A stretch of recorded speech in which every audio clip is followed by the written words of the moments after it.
우리 갈라디아서 2장 20절 말씀 우리 함께 한 목소리로 봉독하도록 하겠습니다.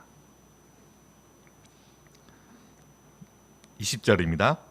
내가 그리스도와 함께 십자가에 못 박혔나니 그런즉 이제는 내가 사는 것이 아니요 오직 내 안에 그리스도께서 사시는 것이라. 이제 내가 육체 가운데 사는 것은 나를 사랑하사 나를 위하여 자기 자신을 버리신 하나님의 아들을 믿는 믿음 안에서 사는 것이라. 아멘. 내가 그리스도와 함께 십자가에 못 박혔나니 그런즉 이제는 내가 사는 것이 아니요 오직 내 안에 그리스도께서 사시는 것이라. 이제 내가 육체 가운데 사는 것은 나를 사랑하사 나를 위하여 자기 자신을 버리신 하나님의 아들을 믿는 믿음 안에서 사는 것이라. 기도하겠습니다. 그렇습니다. 하나님, 우리의 삶이 우리를 위하여 자기의 몸을 버리신 그리고 십자가에서 죽으신 하나님의 아들 예수 그리스도를 믿는 그 믿음 안에 사는 것입니다. 하나님, 우리의 삶을 오늘 이 말씀을 통하여 비추게 하여 주시옵시고 잘못된 삶을 살아왔다면 다시 한번 회개하여 하나님께로 돌이켜 내 안에 하나님이 살고 또한 내 삶에 하나님이 인정하는 그런 삶을 살아갈 수 있도록 인도하여 주시옵소서. 예수님의 이름으로 기도합니다. 아멘. 우리가 일생을 살아가는 그것을 삶이라고 한 단어로 말할 수가 있습니다. 이러한 삶의 사전적인 의미는 태어나서 죽기에 이르기 동안에 사는 일 또는 살아 존재하는 현상이라고 우리가 사전적으로 우리가 해석을 할 수가 있습니다. 즉 우리가 살아가는 삶이라는 것은 태어나서 또 한 사람에게 주어진 삶의 그런 운명의 길이가 있지 않겠습니까? 죽기까지 그 모든 전체의 과정, 그 과정에서 일어나는 그 모든 것들을 우리는 삶이다라고 정의할 수가 있습니다. 이러한 삶의 정의를 보면 이 땅에 생명을 가지고 태어나는 모든 사람들은 자기 자신의 삶을 살아가고 있다라고 우리가 볼 수가 있다는 것이죠. 저마다 각 사람에게 주어진 자신들의 삶을 살아가고 있고 또 여기 앉아 계신 여러분들 또한 지금까지 그러한 삶을 살아왔고 또한 앞으로도 그러한 삶을 살아가게 될 것이라는 것이죠. 이렇게 세상에서 살아가는 삶의 구체적인 특징, 저마다 살아가는 삶의 어떤 특징들이 있지 않겠습니까? 이런 일반적인 세상에 살아가는 삶의 특징을 성경에서는 보면 사사기에서 잘 표현하고 있는데 이러한 삶을 우리는 성경적으로 사사기의 삶이다라고 말할 수가 있습니다. 그러면 우리의 삶을 잘 보여주는 이 사사기의 삶이라는 것은 무엇을 의미하는 것일까요? 사사기의 핵심 주제 가운데 하나인 자기 옳은 소견대로 살아가는 삶, 이러한 삶이 이 땅에 생명을 가지고 살아가는 사람들의 특징이라는 것입니다. 우리는 이 창세기 사사기를 마무리하는 사사기 21장 25절에 보면은 그때 이스라엘에 왕이 없으므로 사람이 각기 자기의 소견에 옳은 대로 행하였더라라고 기도하고 있습니다. 그러니까 사사기 21장까지의 내용을 보면은 그 내용의 중요한 부분에 이 오늘 우리가 읽었던 21장 25절 말씀처럼 왕이 없으므로 사람이 각기 자기의 소견에 옳은 대로 행하였더라라고 말하면서 사사기 시대의 사람들의 삶의 특징이 바로 이것이다라고 우리에게 가르쳐주고 있습니다. 이처럼 사람들이 자기가 원하는 소견에 옳은 대로 행하는 삶, 이러한 삶이야말로 우리의 삶을 가장 잘 표현해주는 그러한 말씀이라고 볼 수가 있는 것이죠. 사람들은 보통 이타적이기보다는 자기 중심적인 그러한 성향을 가지고 있습니다. 간혹 어떤 성격에 의하여서 상대방을 배려하는 그런 분들도 보기는 하지만 대체적으로 사람들은 자기 중심적이라고 할 수가 있는 것이죠. 물론 자기 중심적이라고 해서 상대방을 무시하느냐? 그렇지는 않습니다. 상대방에게 피해를 주지 않되 상대도 자신의 삶에 관여하는 것에 대해서는 극도로 싫어하며 서로의 삶에 관여하지 않는 것을 굉장히 중요하게 생각하는 시대 속에 살아가고 있습니다. 이러한 사회적인 현상을 우리가 철학적인 용어로 포스트 모더니즘이라고 한다는 것이죠. 즉 상대주의라고 하는데, 기존에 있던 권위들을 다 깨트리면서 자기가 가지고 있는 생각, 자기가 가지고 있는 경험이 가장 옳다. 그렇기 때문에 나의 경험이 옳은 것처럼 상대의 경험도 옳다라고 생각하면서 서로가 서로에 관여하지 않고 너는 너의 길을 가고 나는 나의 길을 가는 것. 이게 바로 우리가 살아가는 세상 사람들의 삶의 중심적인 생각이라는 것입니다. 특별히 코로나의 3년이 지난 오늘날에는 이러한 현상은 더욱더 극명해지고 세대의 구조까지 변화시켜 버렸습니다. 요즘은 1인 가구의 비율이 급속도로 높아지고 있습니다. 한국 사회 하면은 4인 가구의 비율이 굉장히 높았는데, 이 4인 가구의 비율이 깨지면서 점차적으로 1인 가구 수가 늘어나고 있다는 것이죠. 2020년 통계를 보더라도 1인 가구의 비율이 31.7%로 664만 3,354 가구가 바로 이 1인 가구에 해당되어진다고 합니다. 이렇게 1인 가구가 늘어날 수 있는 중요한 두 가지 요소가 있는데, 하나는 노인 1인 가구의 증가뿐만이 아니라 결혼하지 않는 그러한 미혼인 1인 가구가 증가하고 있기 때문에 더욱더 이 1인 가구는 시간이 지나면서 더욱더 많아질 것이다 라고 예측을 하고 있는 것이죠. 간섭받기 싫은 사람들, 사람들과의 관계에 어려움을 느끼는 사람들, 혼자의 편리함 등 시간이 갈수록 인구는 점점 줄어들고 이런 1인 가구의 비율은 높아지게 될 것입니다. 이처럼 시대를 살아가는 사람들의 삶의 특징이 각기 자기의 소견에 옳은 대로 행하는 삶. 사람들은 이렇게 자기의 소견에 옳은 대로 살아가는 것이 무엇일까요? 우리가 읽었던 이 사사기의 말씀에 보면은 그건 왕을 거부하였기 때문이다라고 이야기해주고 있습니다. 왕이 없으므로 자기의 옳은 소견대로 살아갔다라고 사사기는 지적하고 있는 것이죠. 창세기 3장 4절에서 5절 말씀에 너희가 결코 죽지 아니하리라. 너희가 그것을 먹는 날에는 눈이 밝아져 하나님과 같이 되어 선악을 알 줄 하나님이 아심이다 라고 뱀이 하와를 유혹합니다. 이러한 뱀의 유혹의 결국은 하와와 아담은 불순종하게 되어졌고, 죄는 이처럼 하나님을 자신의 삶의 왕, 곧 주인으로 모시지 않고 자기 자신이 자신의 삶의 주인이 되어보도록 만들어 버렸다는 것이죠. 이게 바로 죄가 인간에게 가장 미치는 그런 영향이라는 것입니다. 그러니까 죄 아래 살아가는 모든 사람들은 자기 자신을 중심적으로 살아가도록 되어진 것이죠. 그러니까 이 세상에 사람들이 생각하는 삶이라든가 성경에서 말하고 있는 죄악 가운데 살아가고 있는 삶의 모습이 달릴 수가 없다는 거예요. 똑같은 그 모습이 있기에 성경은 그러한 모습을 지적하고 있는 것입니다. 그 결과 인간은 올바른 방향을 잃어버렸고 유리하고 방황할 수 없게 되었을 뿐만이 아니라 이러한 삶의 과정은 고통과 비참함의 용속이며 이러한 삶의 끝은 결국 사망과 영원한 죽음이라는 형벌을 가져오게 되어진 것이죠. 그래서 생명을 가지고 있는 존재하는 모든 사람들은 이 땅에 태어나는 순간에 죽음을 향하여 달려가고 있는 이유도 이와 같은 죄가 우리에게 임하여서 내려진 하나님의 진노의 형벌이라는 것을 우리는 결코 잊어서는 안 된다는 것이죠. 자, 보십시오. 우리의 삶이 이 땅에서 아무리 잘 먹고 잘 살아간다고 하더라도 결국 죽음 앞에 다 부질 없는 것입니다. 어제의 나와 오늘의 내가 다르듯 날아가는 것 같은 시간은 이 모든 것들을 되돌리는데 사람은 그 왔던 흙으로 되돌아가도록 만든다는 것이죠. 그래서 모세는 유일하게 지은 시편 90편 3절에 다음과 같이 말씀합니다. 주께서 사람을 특글로 돌아가게 하시고 말씀하시기를 너희 인생들은 돌아가라 하셨사오니. 그러니까 하나님의 명령은 인간에게 향하고 있는데 그것이 무엇입니까?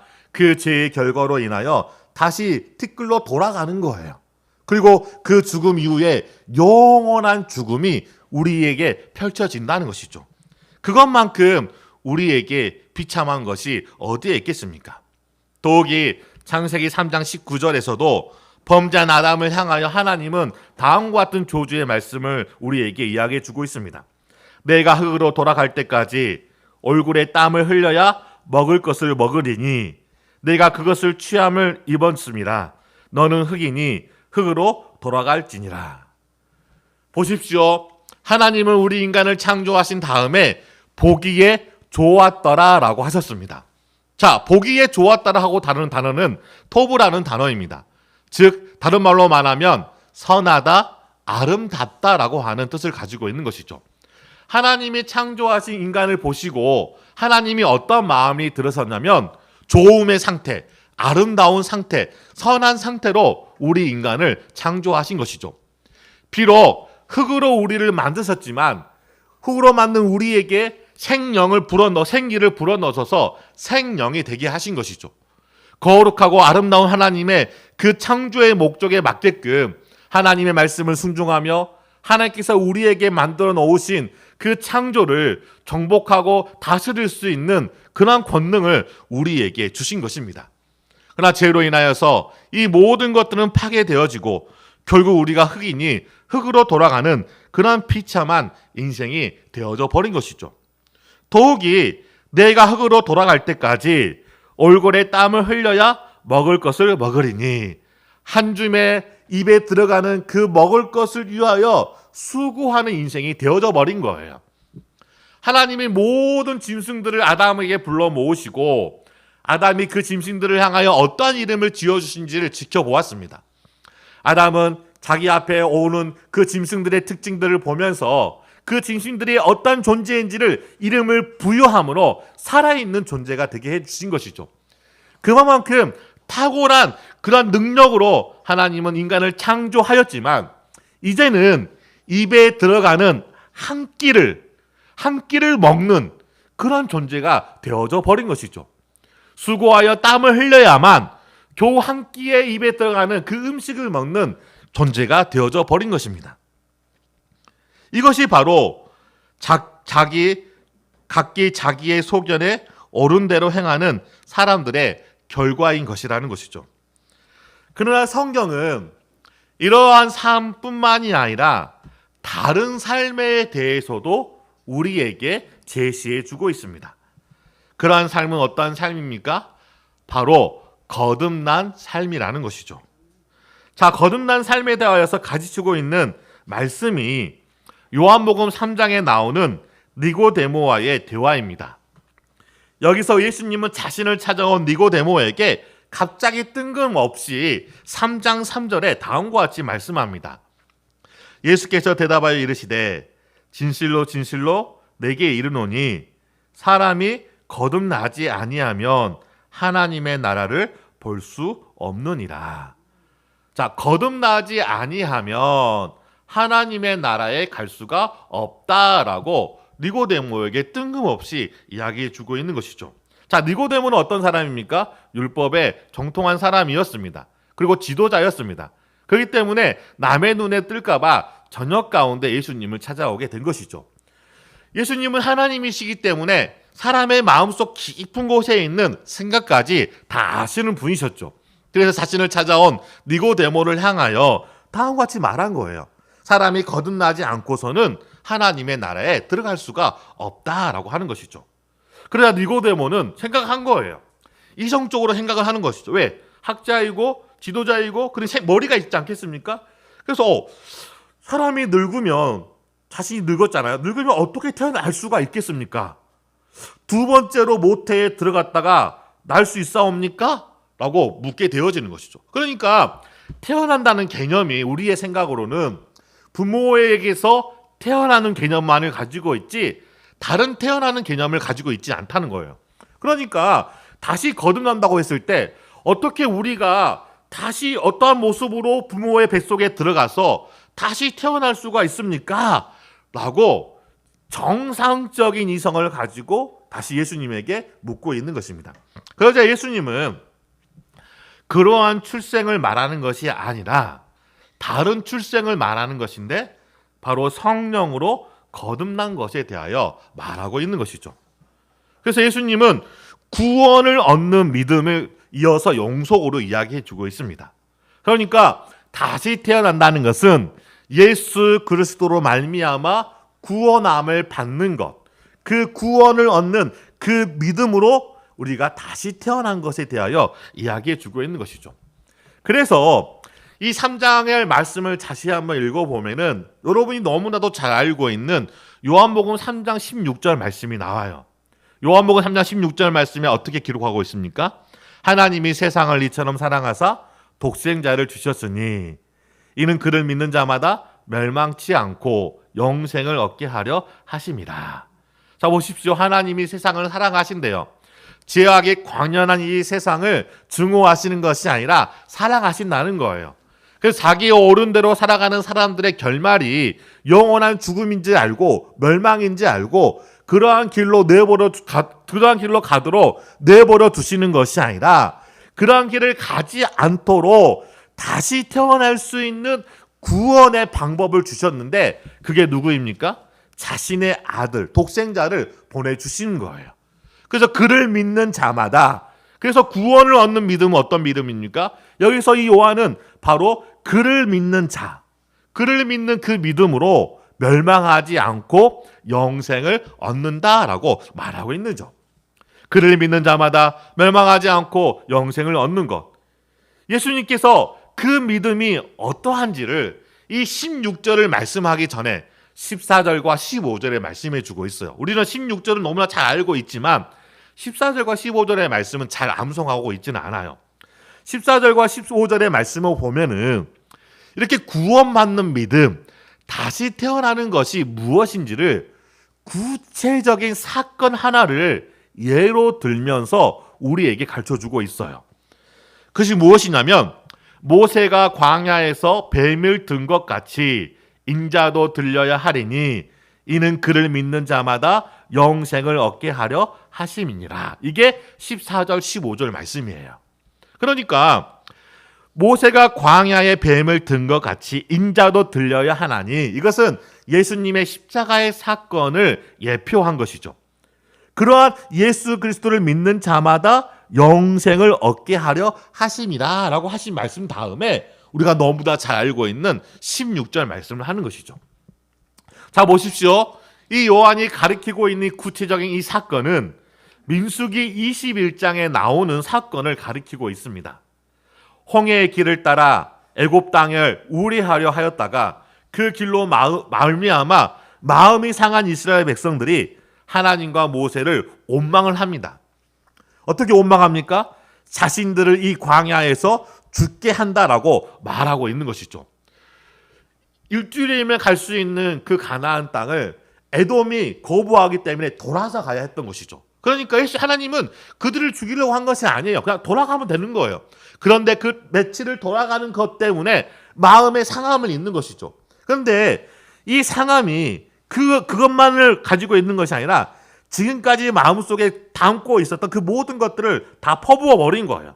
그러면서 뭐라고 이야기하냐면 먹을 것도 없고 물도 없으며 마음이 이 하찮은 음식을 싫어한다고 노골적으로 하나님을 대적합니다. 자, 보십시오. 먹을 것도 없고 물도 없는 곳은 맞아요. 40년 동안에 그들이 헤매였던 그 광야는 이러한 먹을 것, 이러한 물을 찾을 수 없는 곳이죠. 그러나 하나님은 어땠습니까? 매일 아침마다 정말 세상 사람들이 맛볼 수 없는 그런 신령한 만나를 내리심으로 그들을 40년 동안 땀을 흘리지 않고도 그들이 살아갈 수 있도록 하나님께서 은혜를 베푸신 거죠. 때로는 바람을 불게 하여서 메투라기를 보내주시고 반석을 가르고 물을 내셔서 그들의 공고한 그러한 배와 그러한 입술을 채우신 분이 바로 하나님이시라는 것입니다. 그런데 그러한 하나님의 주신 그 은혜를 이 불평, 이 옥망의 마음으로 잊어버리고 원망하였던 것입니다. 하나님을 대적하였던 그들을 향하여 하나님은 불뱀을 보내셔서 그들을 징벌하신 것이죠. 뱀에 물려 죽어가고 있는 그들을 향하여 모세는 놋뱀을 단 장대를 들고 나타나 그것을 바라본 사람을 고침을 받는다라고 말하였고, 실질적으로 그들의 무리 가운데 정중앙에 가장 높이 세워진 그 장대에 달린 그 놋뱀을 바라보는 이스라엘 백성들은 살아날 수 있게 되어진 것이죠. 이게 바로 요한이 말하고 있는 광야의 놋뱀의 사건이라는 것입니다. 이 사건은 예수님의 십자가의 죽으심을 예언하는 사건으로 우리를 구원하시는 하나님의 방법을 보게 되어지는데, 그것은 바로 온전히 바라봄으로 구원을 받게 되어진다는 거예요. 하나님은 또한 이것을 믿음으로 보셨습니다. 마음을 그 장대에 달린 놋뱀에 고정시켜 바라볼 때 이스라엘 백성들이 그 죽음으로부터 생명을 얻은 것처럼 우리도 우리를 죄를 위하여 십자가에 못 박혀 죽으신 그 예수 그리스도를 바라볼 때 우리는 그 죄와 사망의 권세로부터 우리가 이길 수가 있다는 것이죠. 예수님께서는 이 사건을 예로 들면서 바라보는 믿음에 대하여 말하였던 것입니다. 누구를 바라보는 믿음입니까? 십자가에 달려 죽으신 예수님만이 우리를 구원한 유일한 분이시라는 사실을 믿고 그분을 바라보는 것이죠. 이러한 믿음을 통해서 십자가에서 이루신 구원을 우리에게 실질적으로 적용이 되어지는 것입니다. 자, 보십시오. 예수님이 십자가에 못 박혀 죽은 것은 2000년 전에 일어섰던 일입니다. 어떻게 2000년 전에 있었던 일이 오늘 이 시대를 살아가는 우리에게 똑같이 적용되어질 수 있는 것일까요? 그것은 바로 우리에게 선물로 주신 그 예수 그리스도의 십자가를 바라보는 그 믿음이, 그 예수님의 그 십자가의 죽음이 현재 우리가 살고 있는 우리의 삶에도 적용이 되어진다는 것이죠. 그래서 성경을 보면은 구약의 사람들은 불뱀의 사건과 같이 자기를 구원하기 위하여 오실 그 예수님을 바라보는 믿음을 가졌었고, 신약의 사람들은 예수님께서 이 땅에 오셔서 이루시는 그 일들을 바라보는 그 믿음을 가졌던 것이죠.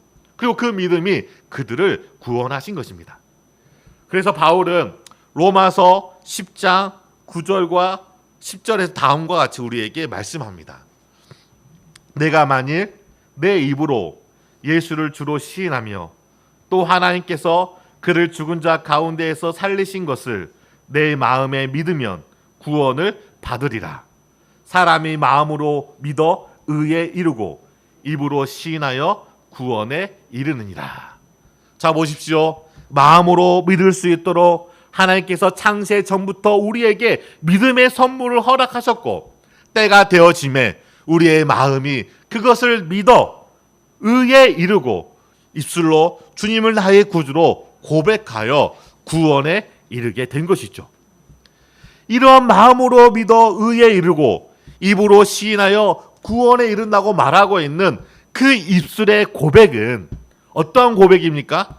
이제는 자신의 삶의 주인이 자기 자신이 아니라 주님이 자신의 삶의 주인임을 인정하며 자신의 마음과 영혼의 변화로부터 시작된 그러한 입술의 고백이라는 것이죠.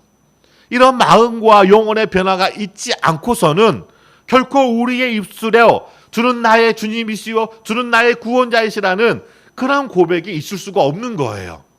어리석었던 베드로가 그 마음과 영혼의 변화를 성령 하나님께서 일으켜 세우셨기 때문에 주는 그리스도시요 살아계신 하나님의 아들이라는 그런 고백을 하였고, 예수님께서는 그 고백 위에 내가 교회를 세우겠다라고 말하고 있는 것이죠. 따라서 교회는 항상 이러한 고백이 넘쳐나야 한다는 것입니다. 교회가 다른 것들로 채워져서는 안 된다는 것이죠.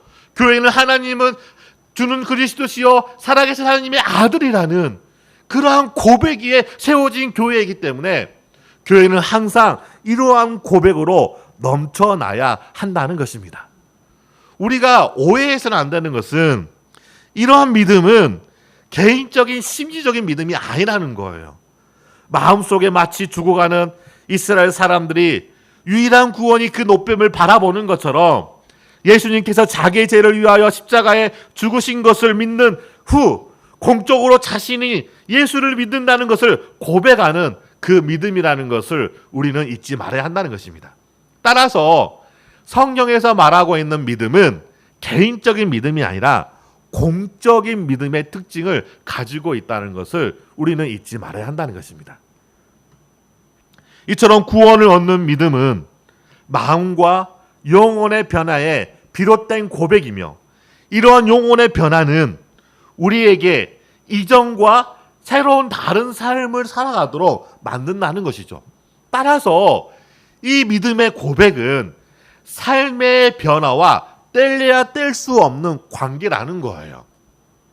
이것을 분리해 놓고 살아갈 수가 없다는 것이죠. 그러나 이 땅에 살아가는 많은 그리스도인들을 보면은 입술로는 주님을 나의 구주로 고백을 하지만 자신의 삶은 여전히 자신이 주인인 채 살아가는 많은 그리스도인들을 우리는 볼 수가 있는 것입니다. 하나님을 믿지 않는 사람들은 당연히 그냥 자기의 옳은 소견대로 살아가는 것은 당연해요. 왜? 그 마음과 영혼의 변화가 없기 때문이라는 것이죠. 그러나 그리스도를 통하여서 구원함을 받았다고 한다면 그 사람의 마음과 영혼은 변화가 일어난 것이죠. 그러나 그 변화는 우리로 하여금 새로운 삶을 살아가도록 만든다는 것입니다. 그래서 바울은 에베소서 4장 22절에 24절 말씀에 너희는 유혹의 욕심을 따라 썩어져가는 구습을 따르는 옛사람을 벗어버리고, 옛사람이라는 것은 예수 그리스도를 통하여서 구원함을 받기 이전의 사람이라는 거예요. 이 사람을 벗어버리라는 거예요. 오직 너희의 심령이 새롭게 되어 그리스도를 통하여 새롭게 된 그 심령으로 하나님을 따라 의와 진리의 거룩함으로 지으심을 받은 새 사람을 입으라.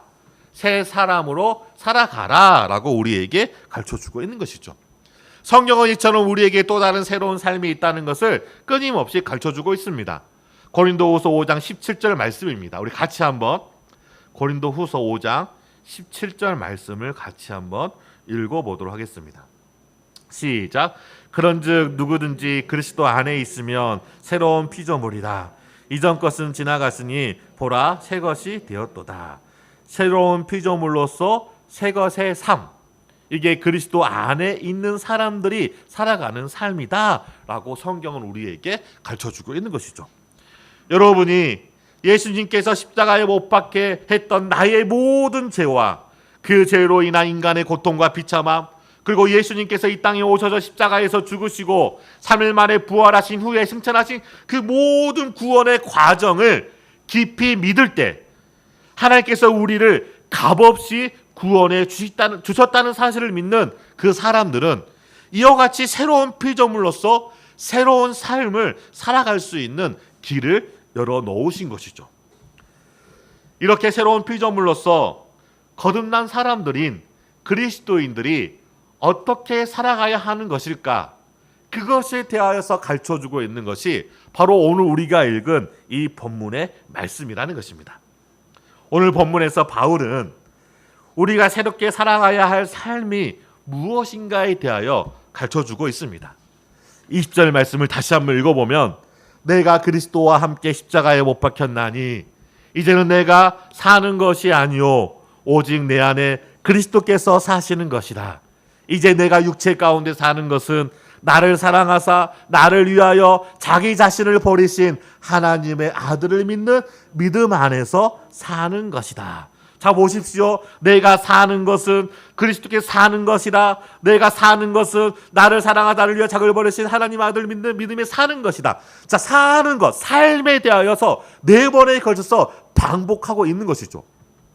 그만큼 바울은 너희가 그리스도를 통하여서 구원함을 받았다면 너희가 어떠한 삶을 살아가야 되는가에 대해서 우리에게 말하고 있는 거예요. 그 첫 번째가 내가 그리스도와 함께 십자가에 못 박혔나니, 이게 바로 우리의 첫 번째 삶이 되어져야 한다는 것입니다. 구원에 관하여 우리의 모든 수고와 노력은 한낱 물거품에 지나지 않는다는 사실을 우리는 그리스도의 십자가를 바라볼 때 깨닫게 되어집니다.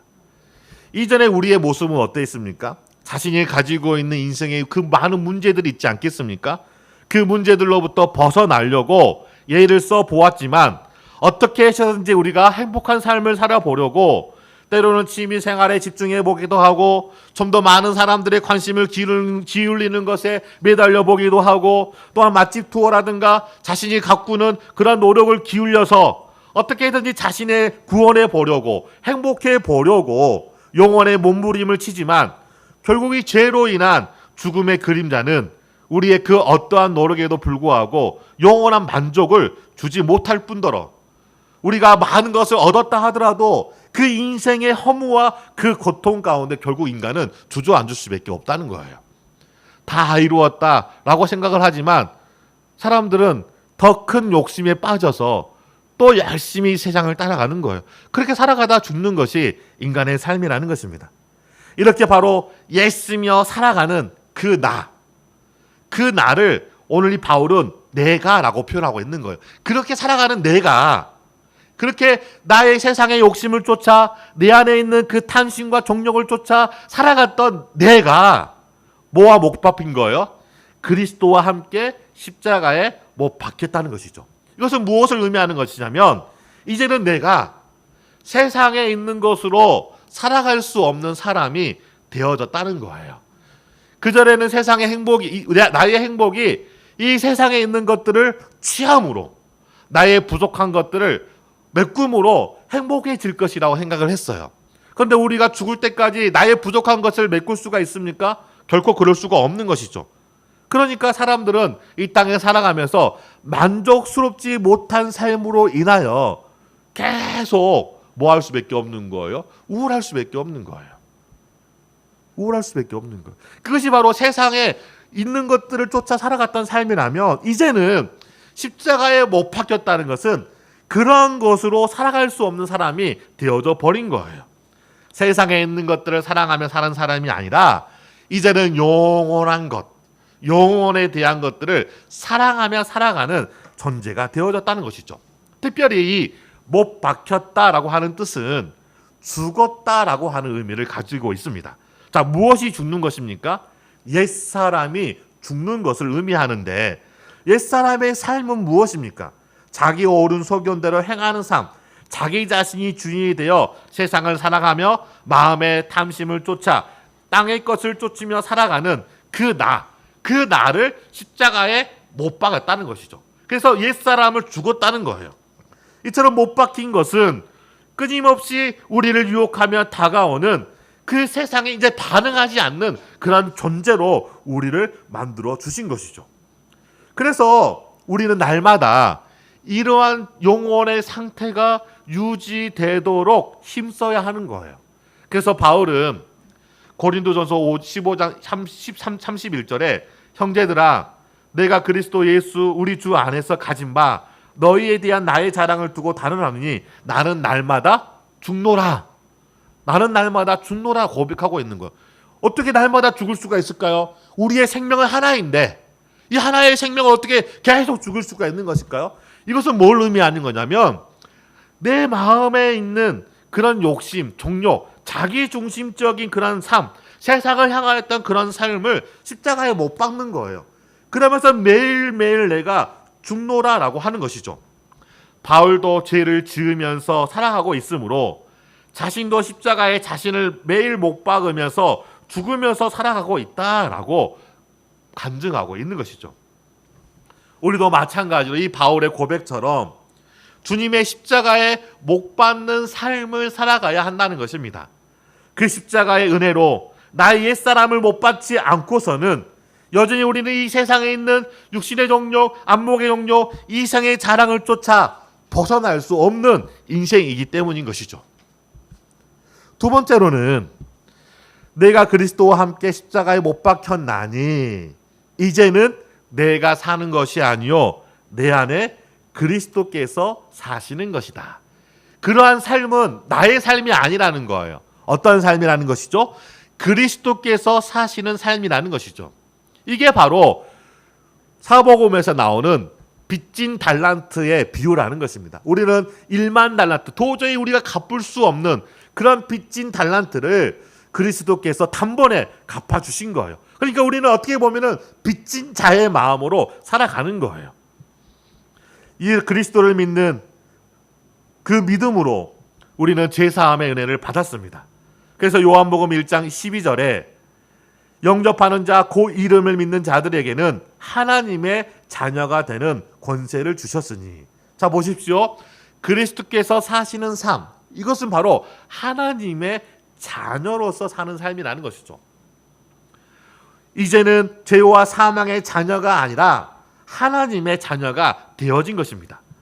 예수님께서 우리가 받아야 할 하나님의 진노를 모두 담당하시고 우리 안에 그리스도께서 들어와 살게 되어진 것이죠. 이것을 성경적인 용어로 그리스도와의 연합, 하나됨이라고 말하고 있습니다. 성경은 이 하나됨에 대해서 우리에게 말해주고 있는데 대표적인 이 하나됨이 뭐냐면 바로 여러분이 이 자리에서 예비하고 있는 이 교회라는 공동체입니다. 교회는 그리스도와 연합된 한 몸이라는 것을 우리는 분명히 잊지 말아야 합니다. 왜냐하면 교회의 머리는 바로 그리스도이시고 그리고 그 몸된 교회에 그리스도를 통하여 구원함을 받은 당신의 자녀들을 접붙여서 한 몸이 되게 하신 것이죠. 대표적인 표현이 요한복음 15장에 나오는 포도나무와 가지의 비유인 것입니다.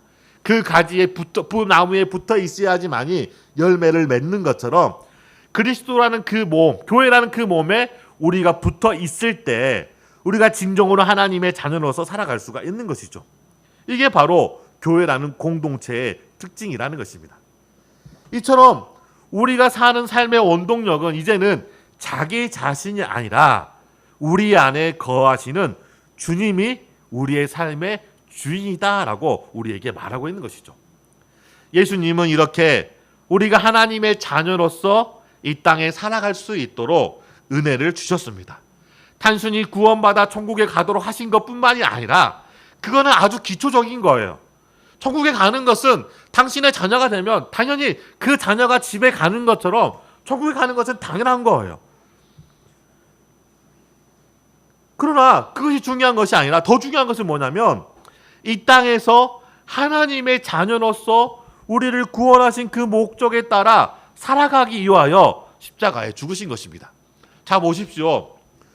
그리스도인들의 문제는 무엇이냐면 여러분이 예수님을 통하여서 구원함을 받은 순간에 바로 천국에 가면 전혀 문제가 되지 않아요. 근데 이 구원이라는 것은 연속성을 가지고 있어. 시간성을 가지고 있어요. 그러니까 예수 그리스도를 믿는 순간 구원을 받았어요. 구원을 받았는데 여전히 이 땅에 존재하고 있는 거예요. 언제까지? 나의 생명이 마치는 그날 때까지. 모든 사람에게는 하나님이 주신 생명의 길이가 있지 않겠습니까? 그 길이가 다 마치는 순간까지 우리는 하나님의 자녀로서 이 땅에 살아가는 거예요. 그래서 구원을 받았음에도 여전히 슬픔이 있고 여전히 고통이 있고 여전히 아픈 이유가 무엇이겠습니까?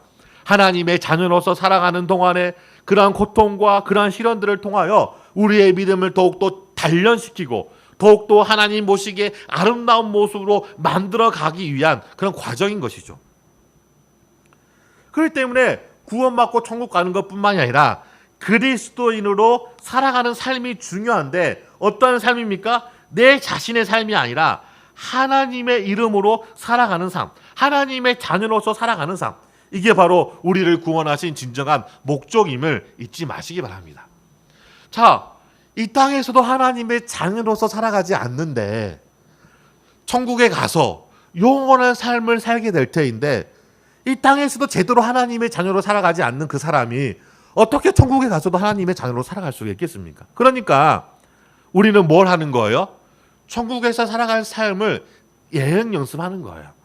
이 땅에서 하나님과 같이 우리가 하나님의 영원히 그분과 같이 하는 그 천국의 삶을 비록 이 땅에 여전히 죄악들이 있고 여전히 우리 약함 때문에 고통을 당한다 하더라도 그럼에도 불구하고 하나님을 의지하며 당신의 자녀들이 어떻게 살아가는지 그 하나님이 주신 그 은혜로 말미암아 살아가는 삶을 살아가는 거예요. 그렇게 살아갈 때 우리는 더욱더 뭘 소망할 수밖에 없는 거예요? 천국을 소망할 수밖에 없는 거예요. 이 땅의 그리스도인들이 천국에 소망하지 않는 이유는 무엇이겠습니까? 그런 그리스도인의 삶을 살아가고 있지 않기 때문인 것이죠. 그러니까 이 땅에 있는 것만 누리며 살아가는 것이라는 것이죠. 자, 보십시오. 이러한 삶은 당연히 우리의 과거의 삶을 십자가에 못 박아야지만이 가능한 삶이라는 거예요. 그래서 첫 번째로 십자가에 못 박혔다라고 이야기해주고 있는 것이죠. 그런데 중요한 것은 여기서 이 못 박았다라고 하는 이 표현은, 이 헬라어적인 이 표현은 현재 완료형으로 사용되었습니다. 자, 헬라어의 문법의 현재 완료형이라는 것은 뭐냐면 과거의 사건에 일어났던 그 영향력이 지금에도 그 영향력이 미치고 있는 거예요. 그러니까 과거의 사건이 끝난 것이 아니라 그 사건이 지금에도 우리에게 영향을 주는 거예요. 쉬운 예로 여러분이 정말 오랜 과거에 큰 교통사고를 당했다고 생각해 봐요. 그러면 수술을 하고 많이 회복했어도 너무나 큰 교통사고이기 때문에 그 사고의 영향력, 몸이 아픈 영향력이 지금도 아마 있을 거예요. 그것처럼 이 현재 완료형이라는 것은 그때 영향력이 지금도 미치고 앞으로도 그 영향력이 미친다는 거예요. 이게 현재 완료형을 쓰는 그런 의미라는 것입니다. 그러니까 그 십자가에 못 박혔던 것이 지금도 못 박혀 있고 앞으로도 못 박혀 있는 거예요. 그러니까 예수 그리스도를 주인으로 삶을 살아가는 한 그런 하나님의 그 은혜의 영향력이 지금 이 순간뿐만 아니라 앞으로도 나의 삶을 지배하게 된다는 것입니다. 그럼 마지막으로 무엇입니까? 마지막으로 우리 20절 말씀을 다시 한번 읽어보면은, 내가 그리스도와 함께 십자가에 못 박혔니 이는 내가 사는 것이 아니요 오직 내 안에 그리스도께서 사시는 것이다. 이제 내가 육체 가운데 사는 것은 나를 사랑하사 나를 위하여 자기 자신을 버리신 하나님의 아들을 믿는 믿음으로 사는 것이다 라고 말하고 있는 것입니다.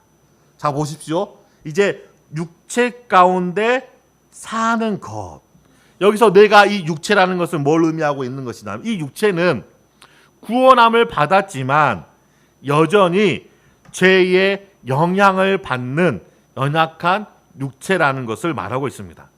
자, 분명 예수님을 통하여 우리의 모든 죄를 용서함을 받았는데 우리 안에는 여전히 이 죄에 대한 오염이 있어서 죄악된 욕심에 반응하려는 그 마음의 경향이 남아 있다는 거예요.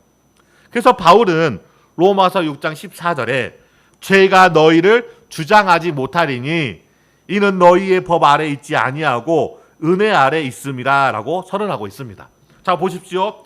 그리스도를 통해 구원함을 받은 자녀들은 이처럼 죄와 사망의 법 아래 있지 아니하고 은혜 아래 있는 것은 당연한 거예요.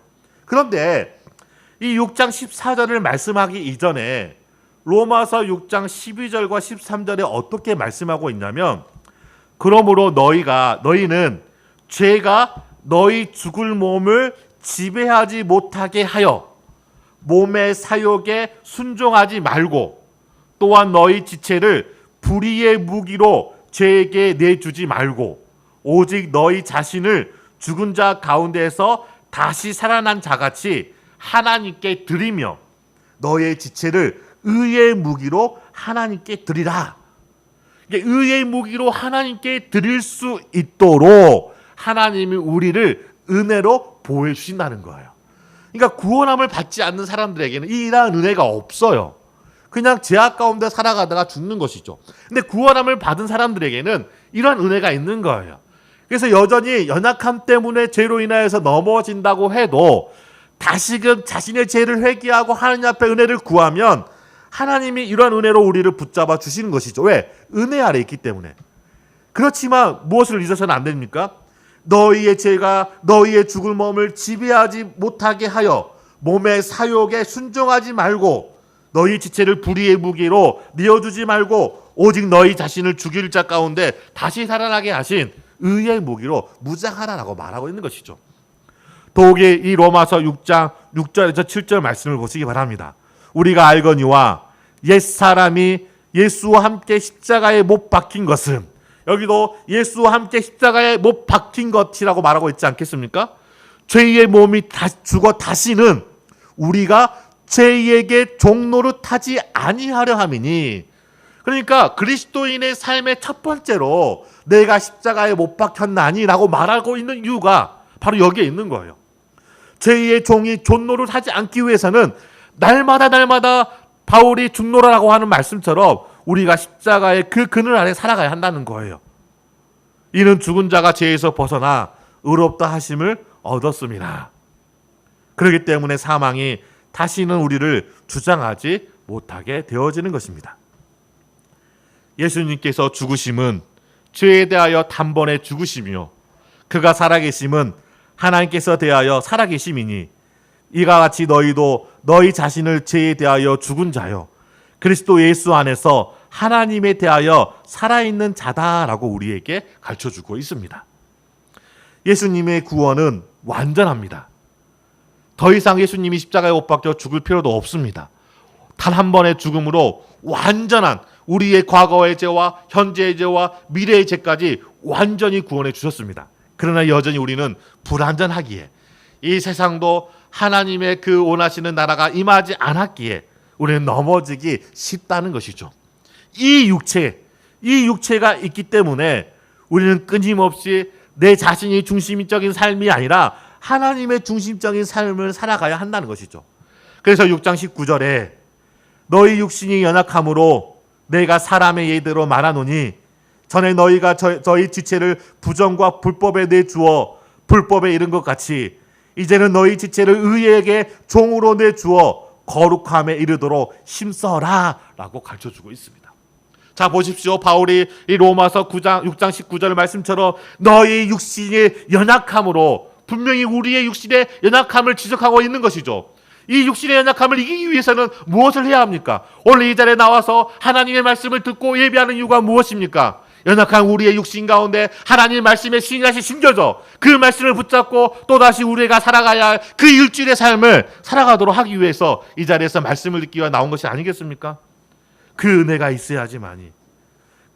있어야지만이 연약한 우리가 살아갈 수가 있는 거예요. 이렇게 우리는 연약하기에 매일 하나님 앞에 나와 도움을 구하며 살아가야 하는 존재라는 것을 바울은 우리에게 말해주고 있는 것입니다. 그게 날마다 하나님의 아들을 믿는 믿음 안에서 사는 삶이다라고 최종적으로 결론을 내리고 있는 것이죠. 이렇게 살 때야만이 비로소 우리는 하나님의 자녀다운 사는 삶이 가능해진다는 것입니다.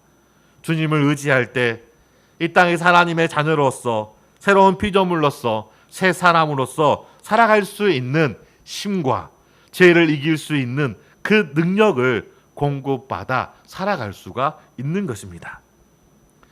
자신의 약함을 모르는 사람이 어떻게 하나님을 의지할 수가 있겠습니까? 여전히 자신의 힘과 자신의 능력과 자신이 가지고 있는 경험과 자신의 자원들을 의지하며 살아가는 사람이 어떻게 오늘 또 하나님을 의지하며 그 은혜를 구하며 살아가겠습니까? 결코 그럴 수가 없는 것이죠.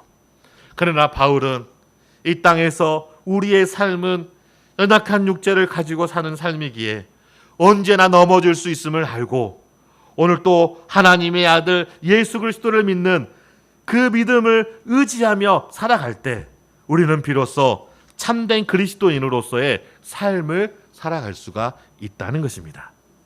말씀을 맺도록 하겠습니다. 이러한 삶을 살아가도록 히브리서 기자는 히브리서 12장 2절에 다음과 같이 우리에게 말씀해 줍니다. 믿음의 주요 또 온전케 하시는 이인 그리스도를 바라보시길 바랍니다. 그는 그 앞에 있는 기쁨을 위하여 십자가를 참으사 부끄러움을 개의치 아니하시더니 하나님 우편 보좌에 앉으셔서 오늘 또 우리를 중보하고 계시기 때문입니다. 그래서 너희가 피곤하여 낙심하지 않기 위하여 죄인들을 이같이 자기에게 거역한 일을 참으신 일을 생각하라라고 12장 2절 이후에 또 말하고 있습니다. 이처럼 예수님께서 저와 여러분들이 그리스도인으로 살아갈 수 있도록 생명과 은혜를 주셨음을 기억하고 이 한 주간도 그리스도를 바라보며 사시는 주님의 귀한 자녀가 되시기를 주의 이름으로 축원합니다. 우리 같이 기도하시겠습니다. 들은 말씀을 기억하시면서 그렇습니다. 하나님, 우리가 새로운 피조물로 구원을 받았음에도 불구하고 우리의 연약한 육신으로 인하여 여전히 그리스도의 삶이 아니라 나의 삶을 살고 있습니다. 그러나 우리의 자신을 용서하여 주시옵시고 하나님의 아들 예수 그리스도를 믿는 삶을 살아갈 수 있도록 인도하여 주시옵소서. 그러기 위해서는 이 바울이 날마다 죽노라라고 고백하는 것처럼 내 마음에 끊임없이 일어나는 정욕과 욕심과 탐심을 십자가에 못 박고 오늘 또 주님의 십자가의 그늘 아래 살 수 있도록 우리를 인도해 달라고